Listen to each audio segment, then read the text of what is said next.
So there's news from the Eurozone where Spain has a new socialist prime minister, a savvy operative who was able to orchestrate a vote of no confidence against a conservative prime minister who had governed that country for several years and imposed austerity and other far-right measures on Spain. Got hit the party, the People's Party, Spain's Conservative Party, got wrapped up in corruption scandals. And Santos, the leader of the Spanish Socialist Party, was able to orchestrate a vote of no confidence with support from, among others, Podemos, the strong left faction in Spain. In Italy, there's a new coalition which will bring together the Northern League neo-fascist movement and the five-star sort of left and right, quote-unquote, centrist neo-populist movement in a fusion of Keynesian economic appeals, universal basic income outreaches, and staunch and intense xenophobia and racism. There's a guy who's very happy about this, and someone who last week, before the formation of this government in Italy, was in Italy to complain about a delay and take shots at the Davos elites. Here's Steve Bannon speaking in Italy last week. Oh, there's no conspiracy. It's in broad daylight. And when I say the party at Davos, I mean this kind of inextricably linked connection of Brussels and the city of London, the powers that be on Wall Street, Frankfurt, the capital markets, etc. So, no, it's no conspiracy. It is in broad daylight, and it's in your face. And then to have the audacity to put another technocrat from the IMF of all places. So you hear it again. Look, Steve Bannon has somehow defied odds. And even though, as Michael Wolff astutely pointed out, he's really resembles most an Elmore Leonard character, has managed to stay relevant by repositioning himself as an intellectual prophet of resurgent fascism in Europe. And this is important in a couple of ways, because the political formations we're seeing in Europe are actually potentially even more dangerous and of this sort of ultra-nationalist future than the Trump Republicans we have in the United States, for a couple of reasons. One, Trump is just a Republican. There's nothing that flashy and amazing here. And while Bannon is going to stick close to Trump and talk about how Trump is implementing his anti-globalist nationalist agenda, the reality is that Donald Trump is governing in a fashion that on a policy level will be hardly indistinguishable from any other Republican, and is of course completely in accordance with the oligarch robber baron agenda of the Republican Congress and its funders. This next level of expansion of inequality, assaults on the environment, restructuring and codifying the judiciary to implement social reactionary policies and protect, safeguard, and tighten the American oligarchy. That's the agenda of the Republican Party. And the brand strategy of Trump, going through Bannon and back to Buchanan, and that history going back, of course, to the Southern strategy, is the sort of corporate flavor that we're selling Republican policies in. With regards to Europe, these synergies are actually a little bit more vital and distinct, and according to what Bannon is talking about, because you have parties that are in some cases really willing to fuse together nationalism, racism, xenophobia, conspiracy theories, dishonesty, misleading realities about social change, and of course Muslims, with some genuine pivots and shifts with regards to economic policy and corporate elites. And this rhetoric of a Davos class, I don't know if people in the United States, if that's as broadly resonant, but it's profoundly resonant in Europe.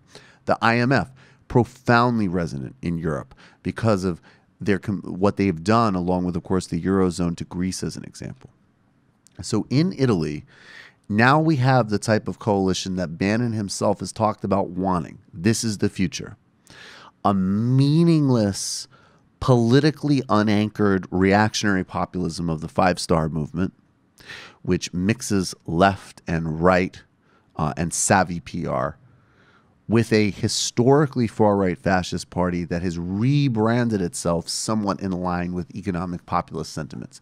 In an environment in Italian politics where the left has completely invalidated itself through governing previously in coalitions with the center and agreeing to austerity, and going back more broadly and more historically, and we did an illicit history about this. If you go back to the strategy of tension and the CIA policy, along with right-wing governments and mafia interests in Italy, there was always a very strong push towards delegitimizing democratic communism, Euro-communism in an Italian context. So that tradition is profoundly under assault and has been discredited through its own recent actions and historically delegitimized. So there's no room for it. So the Five Star can pick up the scraps, and they're willing to go along with the racism, the xenophobia, and embrace it themselves, along with, of course, the Northern League.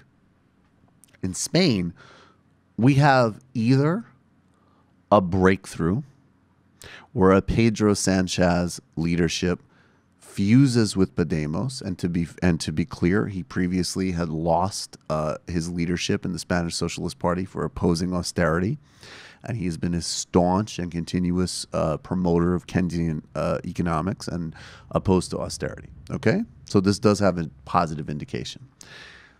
There is the possibility of an experiment of an actual center-left approach, which would not be far enough, but would be at least a deviation from what we've seen in recent Eurozone politics. Or he'll follow the Francois Hollande route.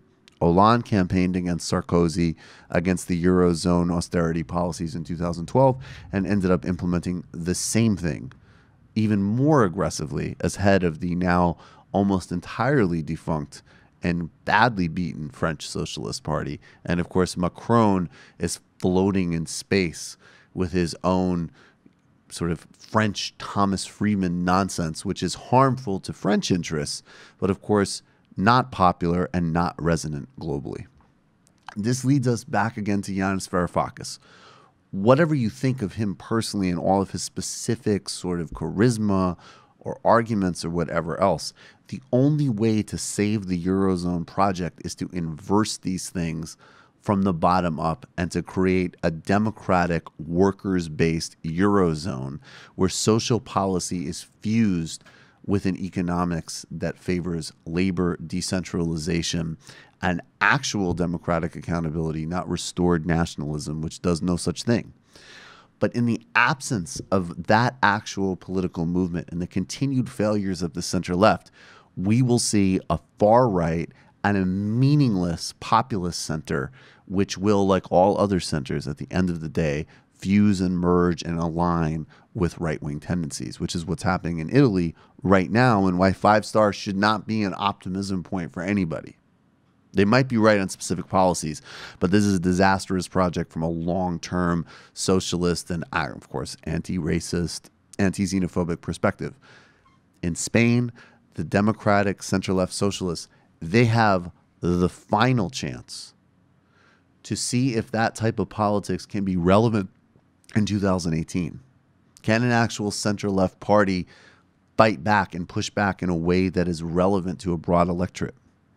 And Podemos needs to play it right as well. So that's the situation in the Eurozone now. We're going to be following that attentively. There's a lot of content planned around that for the show, because it still remains the case that the United States, along with the Eurozone and China, right now, those are the three models. Those are the three hegemonic modes that have been exported. And the Eurozone, for all of its disasters and problems and self-contradictions and self-undermining through neoliberalism and austerity, still obviously has some things which are worth potentially replicating if they could be decoupled from the economics.